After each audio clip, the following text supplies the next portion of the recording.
Right, so imagine you vote for something massive, something that split families at Christmas dinner, ended friendships, and dominated British politics for half a decade.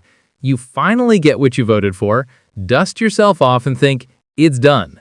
Then, 13 people you trusted to represent you decide, actually, no, let's just quietly try to undo the whole thing when nobody's looking. Welcome to Westminster, where democracy is apparently more of a suggestion than a rule. This week, 13 Labour MPs defied their own party whip and voted for a Liberal Democrat bill that would force the government to negotiate a customs union with the EU. And before you ask, yes, that's precisely the kind of arrangement Brexit was supposed to end. The vote tied at 100 all, which meant the deputy speaker had to cast the deciding vote, and boom, the bill passed its first hurdle.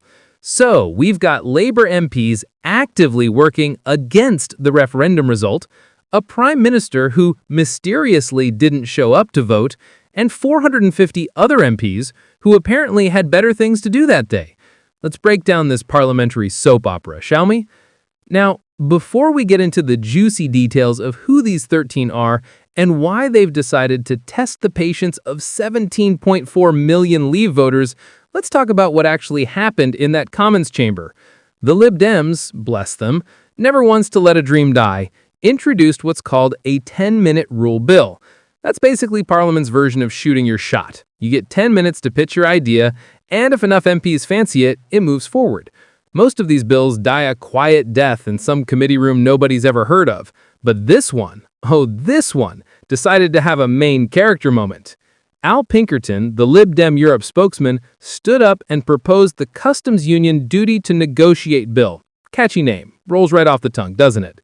The bill would legally require the government to go crawling back to Brussels and negotiate a customs union. You know, that thing where the EU controls your trade policy and you can't strike independent deals with other countries?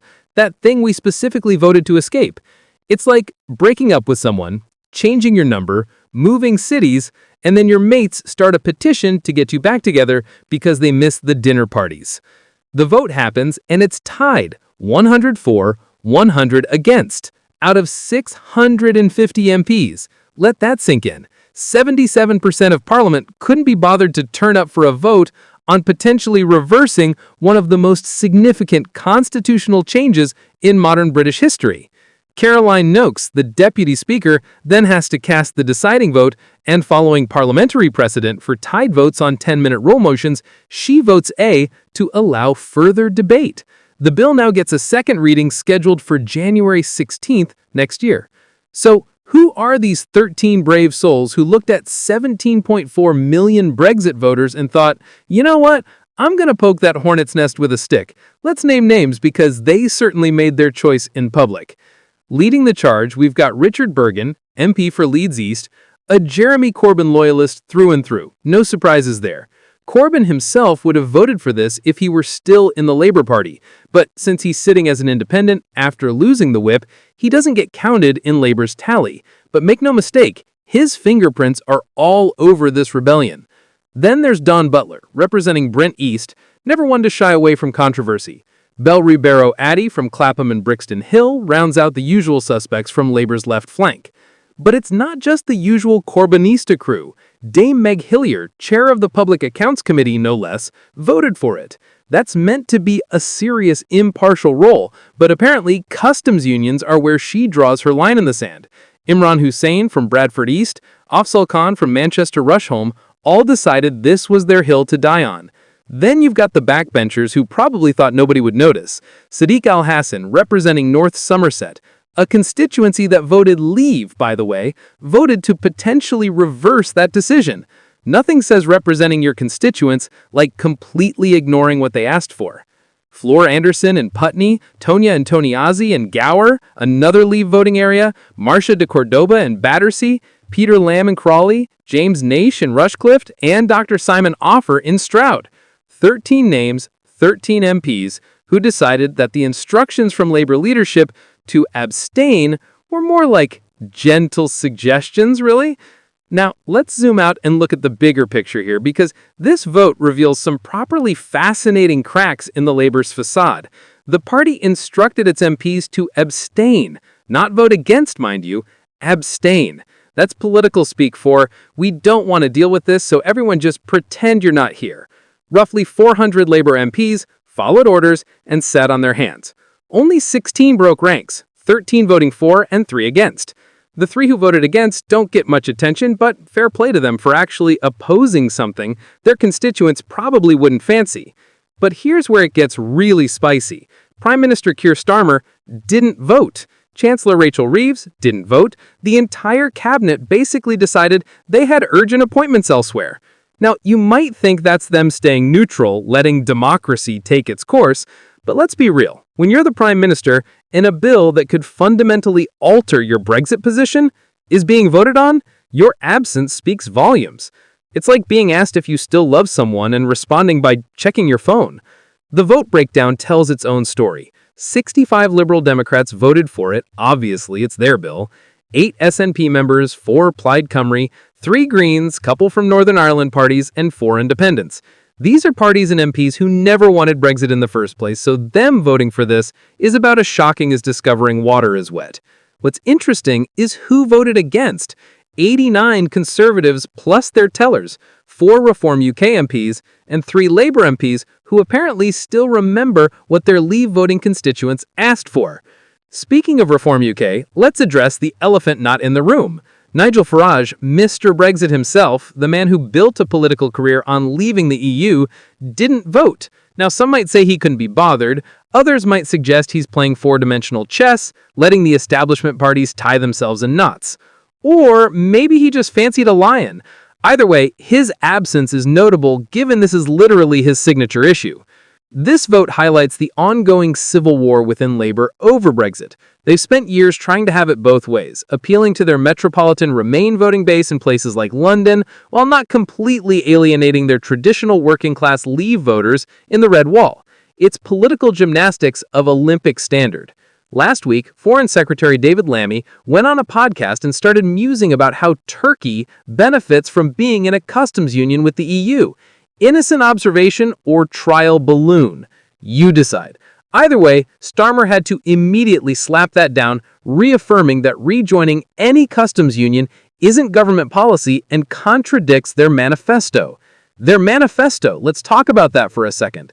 Labour promised closer ties with the EU, but specifically ruled out rejoining the customs union, single market, or accepting freedom of movement. That was their compromise position, the Goldilocks zone they thought would satisfy everyone.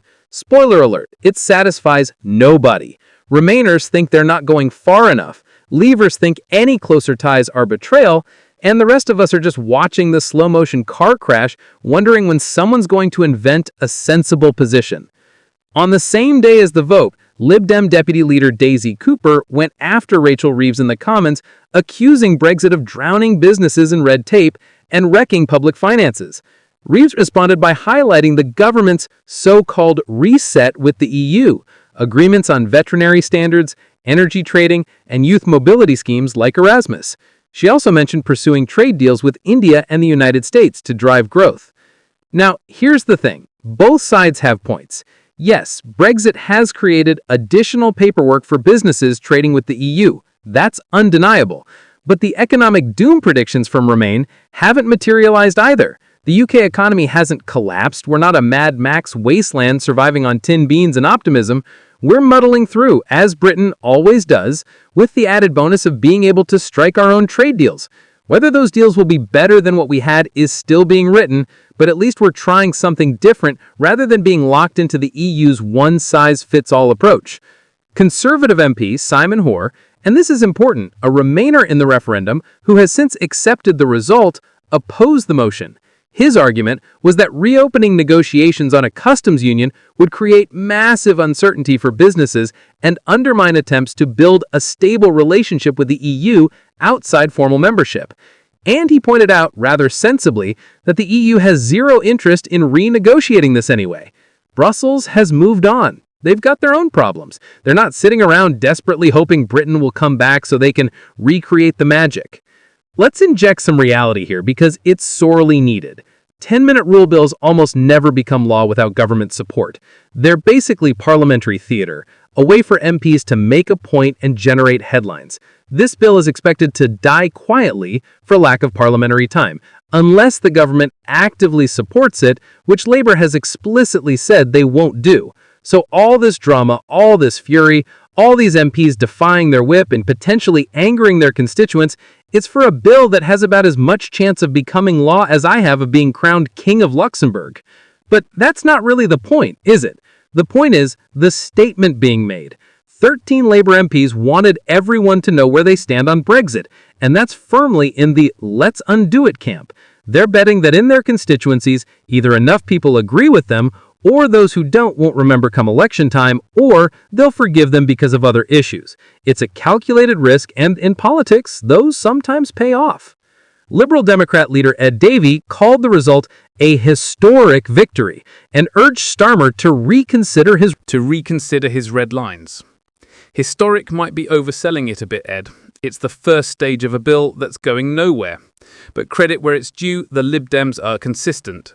They've never wavered on wanting closer EU ties. You might disagree with them, many do, but at least you know where they stand. They're not trying to triangulate or please everyone. They're the political equivalent of that friend who still brings up your ex at every opportunity. Annoying, yes, but predictable. What this vote really reveals is that Brexit isn't settled, not in the political class anyway. The referendum was 8.5 years ago. We officially left over 5 years ago. The transition period ended 4 years ago. And yet here we are, still arguing about it, still having votes on it, still fighting the same battles. For the politicians and activists who never accepted the result, this is a forever war. They'll keep pushing, keep introducing bills, keep trying to edge us back toward the EU bit by bit until either they succeed or the public finally tells them to shut up about it. The 450 MPs who didn't vote, that tells you something too. Either they're scared of being on record, they genuinely don't care, or they're hoping the whole thing goes away if they ignore it hard enough. In their defence, they might be exhausted. Brexit consumed British politics for years. Maybe they just want to talk about literally anything else. The NHS, housing, the cost of living, actual problems affecting people's daily lives, rather than relitigating arguments from 2016. So, where does this leave us? 13 Labour MPs have nailed their colours to the mast. They're the Remain and Reverse crew, and they're not hiding it. Whether that's brave or foolish depends entirely on your perspective and their constituency demographics. The bill itself will likely die a quiet death in some committee room forgotten by everyone except the most devoted political nerds, but the message has been sent. There are MPs in Parliament who would reverse Brexit tomorrow if they could, and they're not going away.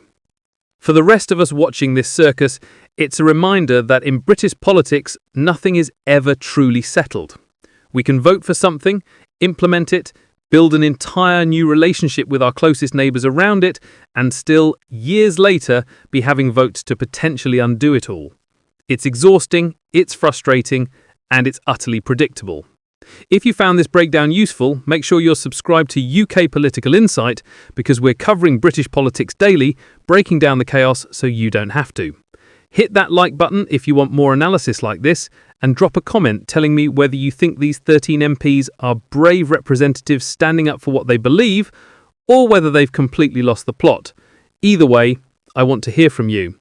Thanks for watching, and I'll see you in the next one where we'll inevitably still be talking about Brexit because apparently that's our lives now.